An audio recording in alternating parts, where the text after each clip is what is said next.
오늘 말씀에 등장하는 미가라고 하는 그 선지자의 이름의 뜻은 누가 하나님과 같은가입니다.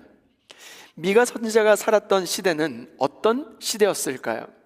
미가 선지자는 주전 740년부터 700년까지 활동한 선지자로 이사야 선지자와 동시대에 함께 사역했던 예언자였습니다. 당시 상황은 이랬습니다. 아수르 제국이 밖을 향해서 세력을 점점 확장하고 있었을 때였어요. 서쪽으로는 지중해까지, 남쪽으로는 이집트까지, 지중해 동쪽 연안으로 다른 작은 나라들과 함께 유다도 아수르의 영향 아래 살 수밖에 없었습니다. 결국 아수르는 주전 722년에 사마리아를 파괴시키고 북이스라엘을 함락시켰습니다. 이러한 상황 가운데 미가 선지자는 예루살렘 성읍과 성전이 파괴될 것을 예언하였습니다. 미가서 3장 12절 말씀입니다. 이러므로 너희로 말미암아 시온은 갈아엎은 밭이 되고 예루살렘은 무더기가 되고 성전에 사는 수풀의 높은 곳이 되리라. 예레미야 26장 18절입니다. 유다의 왕 히스기야 시대에 모레셋 사람 미가가 유다의 모든 백성에게 예언하여 이르되 만군의 여호와께서 이와 같이 말씀하셨느니라. 시온은 밭같이 경작지가 될 것이며 예루살렘은 돌무더기가 되며 이 성전에 사는 산당의 숲과 같이 되리라 하였으나, 주전 8세기 예언자로 활동했던 미가 선지자가 선포했던 미가 3장 12절 말씀은 그로부터 100년 뒤에, 바로 뒤에 100년 뒤에 등장했던 예레미야 우리가 읽었던 26장 18절에 다시 미가 3장 12절 말씀을 인용해서 지금 말씀하고 있어요. 그런데 여러분, 선배 예언자의 예언을 후배 예언자가 이름까지 밝히면서 언급하는 경우는 구약 성경 전체에서 오늘 본문 딱 한 번밖에 등장하지 않는 부분입니다. 이 말을 들을지어다 하시며 주시는 하나님의 음성 앞에 오늘 우리는 무슨 말씀을 들어야 하고 그 말씀 앞에 어떻게 반응해야 하는지 오늘 말씀을 통해서 살펴보고자 합니다. 그 첫 번째 교훈은 이것입니다. 정의를 바로 세우라는 것입니다. 미가 3장 9절 말씀입니다. 야곱 족속의 우두머리들과 이스라엘 족속의 통치자들 곧 정의를 미워하고 정직한 것을 굽게 하는 자들아, 원하노니 이 말을 들을지어다. 미가는 야곱 족속의 우두머리들과 이스라엘 족속의 통치자들을 지금 소환하고 있습니다. 그들은 어떤 사람들이었을까요? 그들을 어떻게 이야기하고 있냐면 정의를 미워하고 정직을 굽게 하는 자들이라고 이야기하고 있습니다. 그런데 여기 정의를 미워하다는 그 말에서 미워하다라고 하는 이 단어는 원어로 어떤 의미냐면 역겨워하다, 가증히 여기다, 이런 뜻이에요. 이 단어는 언제 주로 사용됐냐면 잘못된 종교 행위와 우상 숭배를 가리킬 때 사용되었던 표현이 바로 가증히 여기다, 역겨워하다, 미워하다, 그런 그 단어를 사용했습니다. 신명기 7장 25절 26절 말씀입니다. 너는 그들이 조각한 신상들을 불사르고 그것에 입힌 은이나 금을 탐내지 말며 취하지 말라. 내가 그것으로 말미암아 올무에 걸릴까 하노니 이는 내 하나님 여호와께서 가증히 여기시는 것임이니라. 너는 가증한 것을 내 집에 들이지 말라. 너도 그것과 같이 진멸당할까 하노라. 너는 그것을 멀리하며 심히 미워하라. 그것은 진멸당할 것임이니라. 유다 지도자들은 하나님이 원하시는 정의를 가증히 여기고 역겨워하고 있습니다. 그런데 이 역겨움이라고 하는 이 단어는 신명기 7장 25절 26절에 정확하게 어떻게 표현되고 있습니까? 이 단어는 하나님께서 우상 숭배 행위에 대한 그 반응을 가증히 여기시는 그 표현이 바로 이 단어라는 것입니다. 그런데 너무나도 아이러니하게도 이스라엘 지도자들은 정의를 역겨워하고 있습니다. 한마디로 정의를 완전히 내팽겨 쳐버린 것이죠. 더 나아가 그들은 올바르고 고든 것을 굽어지게 했고 구부러 틀었다는 것입니다.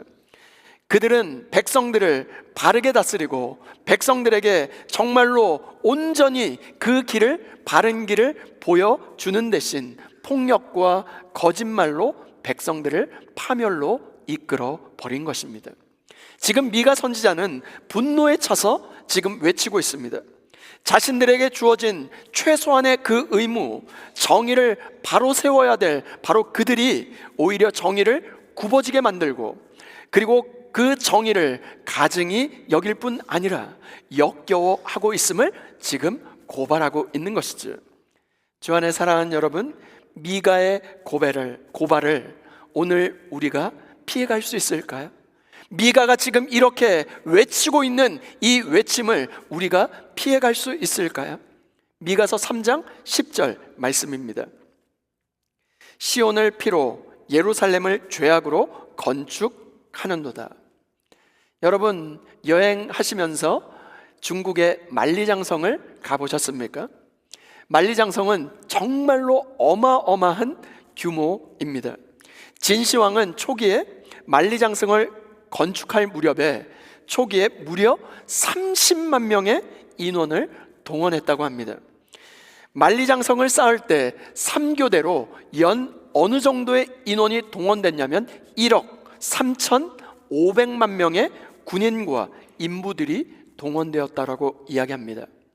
미가는 지금 국가적인 차원의 토목 사업과 강제적인 부역을 지금 비판하는 것이 아닙니다.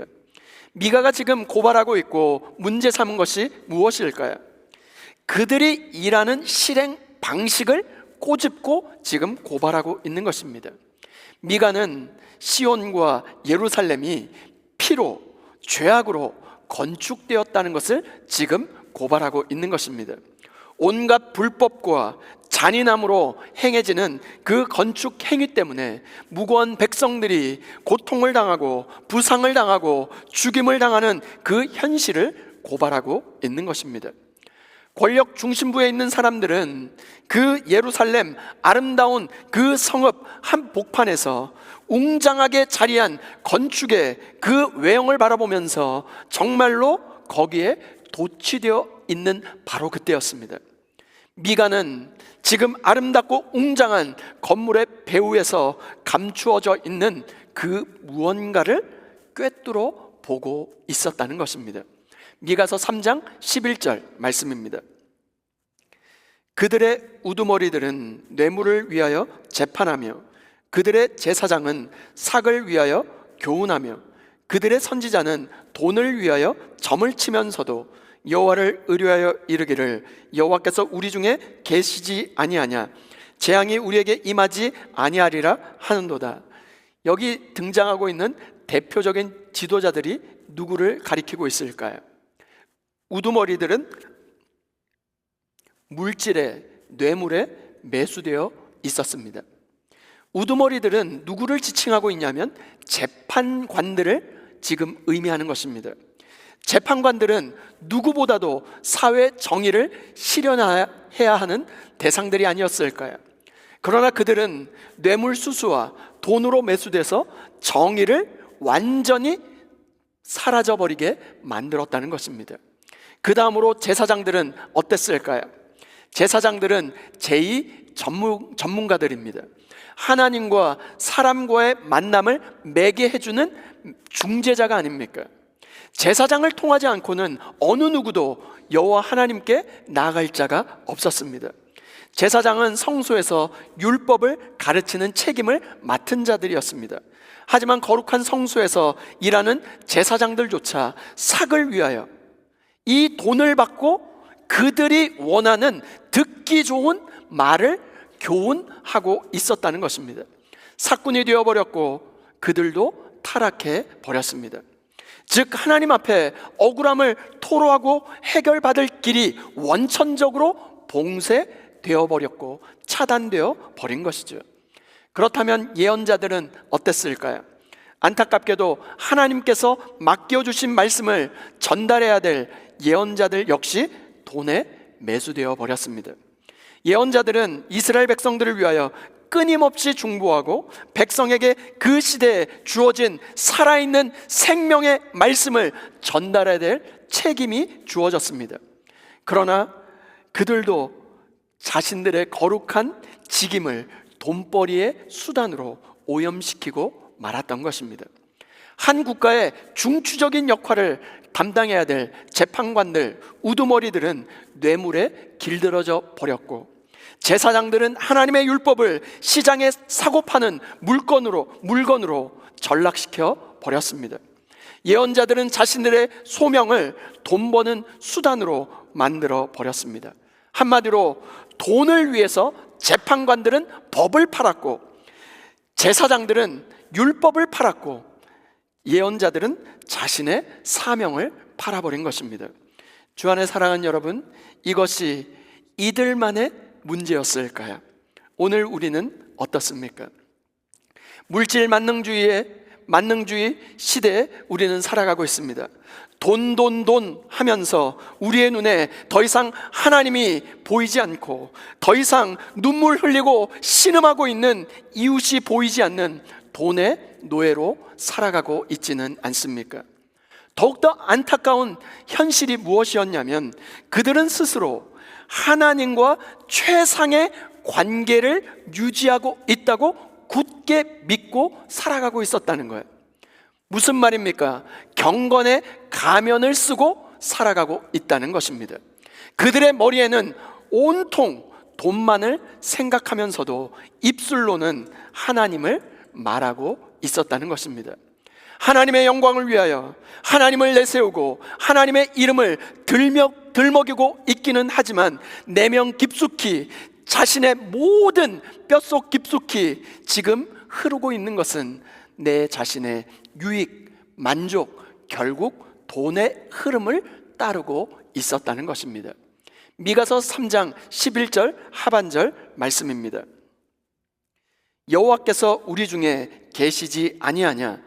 재앙이 우리에게 임하지 아니하리라 하는도다. 그들은 어떻게 굳게 믿고 있냐면, 지금 우리가 서 있는 예루살렘은 거룩한 하나님의 거처이기 때문에 그곳에는 어떠한 재앙도 임하지 않을 것을 확신하고 있었다는 것입니다. 하나님의 사람을 헌식짝처럼 내치고 짓밟은 그들이 가증스럽게도 그들의 몸속과 생각 속에는 지금 돈의 흐름을 따라가고 있으면서도 불구하고 하나님이 자신들과 함께 하신다고 굳게 믿고 있었다는 것입니다. 하나님의 공의와 정의는 철저하게 미워하고 지금 가증히 여기고 경제적인 이득에만 몰두하면서 자신들의 행위와 입술로만 하나님께 헌신하는 행위 그 사이에 어떤 모순도 느끼지 못하고 살아가고 있었다는 것입니다. 이것이 바로 영적 감각이 죽어버린 바로 영적 문둥병자로 살아가는 것이 아닐까요? 이들의 신앙은 철저하게 경건의 가면을 쓰고 있었고, 그들은 가짜였고 유사 그리스도인이라고 불림을 받을 수밖에 없었다는 것입니다. 이웃의 눈에 피눈물을 흘리게 하면서 하나님의 이름을 거론하면서 하나님을 믿는다고 하는 것은 철저한 하나님의 정의, 하나님의 공의와 어긋나는 것이죠. 이러한 경건의 가면을 쓰고 있다면 이 시간 예배하는 우리 모두 그 모든 경건의 가면을 과감히 벗어버리고 이 말을 들을지어다, 이 말을 들을지어다 외치는 미가 선지자의 음성을 하나님의 말씀으로 받아 굽어지고 가증히 여겼던 하나님의 공의와 정의를 우리의 삶에서 말씀으로 온전히 세울 수 있는 저와 여러분 모두가 될 수 있기를 주님의 이름으로 축원드립니다. 두 번째, 내 죄를 보고 돌이키라는 것입니다. 미가서 3장 12절 말씀 우리 다 같이 한번 읽겠습니다. 시작. 이러므로 너희로 말미암아 시온은 갈아엎은 밭이 되고 예루살렘은 무더기가 되고 성전에 사는 수풀의 높은 곳이 되리라. 아멘. 미가 선지자는 거짓 경건의 가면을 정확하게 간파했습니다. 그러면서 하나님이 그 가면을 찢어버리신다 선포하고 계십니다. 미가의 예언은 오늘 읽었던 12절의 말씀으로 막을 내리고 있습니다. 그런데 12절 그가 선포한 예언의 첫 마디가 무엇이었을까요? 이러므로 너희로 말미암아. 함께 따라해 봅니다. 이러므로 너희로 말미암아. 무슨 말이냐면 because of you. 너 때문에 이 모든 일이 일어났다는 거예요. 우리 때문에 이 모든 일이 일어났다는 거예요. 우리의 죄를 보고 주 앞으로 철저히 돌이키라고 지금 말씀하고 계십니다. 너희로 말미암아. 지금 너희는 누구를 가리키는 것일까요? 너희 불의한 지도자들, 우두머리들, 제사장들, 예언자들을 지칭하고 있습니다. 너희 때문에 예루살렘이 무더기가 될 것이고 예루살렘 성전이 멸망하는 직접적인 원인이 바로 불의한 너희들 때문이라고 강조하고 있습니다. 여기엔 이런 의미가 담겨져 있습니다. 이러므로 너희로 말미암아 그토록 경건하게 산다라고 하면서 하나님의 이름을 내세운 너희로 말미암아 종교적인 확신으로 가득 차서 미래를 낙관하며 평화롭다 평화롭다 하던 너희로 말미암아 시온은 쓰레기 더미가 될 것이고 너희로 말미암아 예루살렘은 황무지가 될 것이며 너희로 말미암아 성전은 짐승들이 가득한 들끓는 황야가 될 것이다. 주님께서 말씀하고 계신 것입니다. 그런데 이 부분에서 미가는 여호와의 이름을 의도적으로 절제하고 사용하지 않습니다. 여러분, 이 대목을 주목해 볼 필요가 있어요. 이와는 대조적으로 하나님의 공의를 무시하고 약한 자들을 억압하며 각종 뇌물을 위하여 재판하며 삭을 위하여 교훈하며 돈을 위하여 점치던 선지자들, 우두머리들의 그 가면 속에는 언제나 그들의 입에서는 무엇을 언급하고 있냐면 여호와의 이름을 언급하고 있었습니다. 미가서 3장 11절 하반절입니다. 여호와께서 우리 중에 계시지 아니하냐. 여호와의 이름을 언급하고 있죠. 미가서 2장 7절 말씀입니다. 여호와의 영이 성급하다 하시겠느냐. 불의한 지도자들은 항상 입에 무엇을 달고 살았냐면 여호와의 이름을 입에 달고 다녔습니다. 그들의 삶과 전혀 반대되는 경건의 가면을 쓰고 있음을 알 수 있습니다. 그러나 미가 선지자는 여호와의 이름을 사용하는 것을 극도로 절제하고 있는 것을 볼 수 있습니다. 미가는 하나님의 심판을 선포하면서도 어떻게 선포하고 있냐면 시온은 갈아엎은 밭이 될 것이며, 무슨 말입니까? 시온은 뒤집혀 질 것이다. 지금 수동태로 사용하고 있어요. 여호와의 이름을 언급하지 않고 있어요. 이것은 이렇게 표현되어야 하는 것입니다. 여호와께서 시온을 뒤집을 것이다. 이렇게 말하지 않았어요. 툭하면 하나님의 이름을 들먹이던 위선적인 지도자들의 어투탓에 도리어 예언자 미가는 하나님의 이름에 대한 언급을 철저하게 극도로 자제하고 있는 모습을 볼 수 있습니다.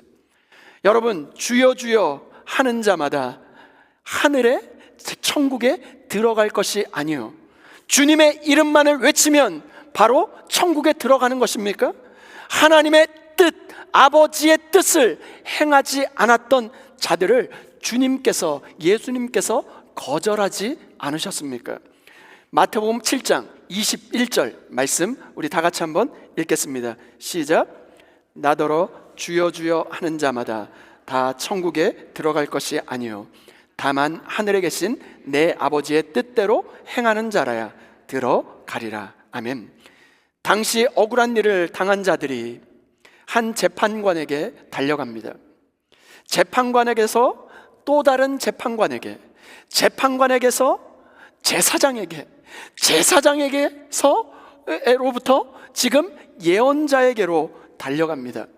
그러나 누구에게도 어디에서도 도움을 받을 수가 없습니다. 왜 그랬을까요? 어디를 가나 돈을 요구하였기 때문에 그렇습니다. 예루살렘의 모든 지도층 인사들 모두 다 돈에다 매수당하였습니다. 미가는 화려한 겉모습에 현혹되지 않고 그 이면에 숨겨져 있는 약자들의 신음소리, 탄식소리, 하나님의 탄식소리를 듣고 있었던 것입니다. 오늘 미가가 애절하게 외친 심판으로 이끄는 너희로 말미암아, 너희로 말미암아, 그 외침이 들리십니까? 내 죄를 보고 돌이키라고 오늘 우리에게 미가 선지자를 통해서 여호와 하나님께서 말씀하고 계신 것입니다.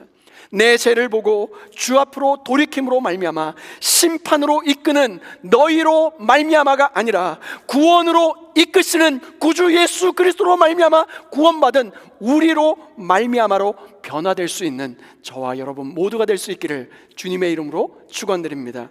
다 함께 따라해 보실까요? 내 삶에 굽어진 정의를 주의 말씀으로 바로 세우라. 경건의 가면을 벗고 내 죄를 보고 주께로 돌이키라. 여러분, 타락한 시대의 특징은 그 시대를 살아가는 사람들에게 믿음이 없는 게 아니라 잘못된 믿음에 열심을 내는 것입니다. 특별히 미가 선지자가 문제 삼은 것은 바로 국가의 중추적인 역할을 하는 바로 우두머리들, 위정자들, 선지자들의 정의를 다루고 있습니다. 그러면서 그들은 하나님께서 우리와 함께 하신다, 하나님이 우리와 함께 하신다, 거짓된 평화를 노래하고 있습니다. 예수님께서 72명의 제자들을 둘씩 짝지어서 전도 파송을 하셨어요. 이들이 돌아옵니다. 뭐라고 이야기하냐면 주님의 이름으로 귀신을 내쫓았습니다. 그러니까 귀신들이 우리에게 복종하더이다 라고 의기양양해서 예수님께 돌아왔어요. 하지만 예수님께서 어떻게 말씀하셨을까요? 누가복음 10장 20절 말씀입니다.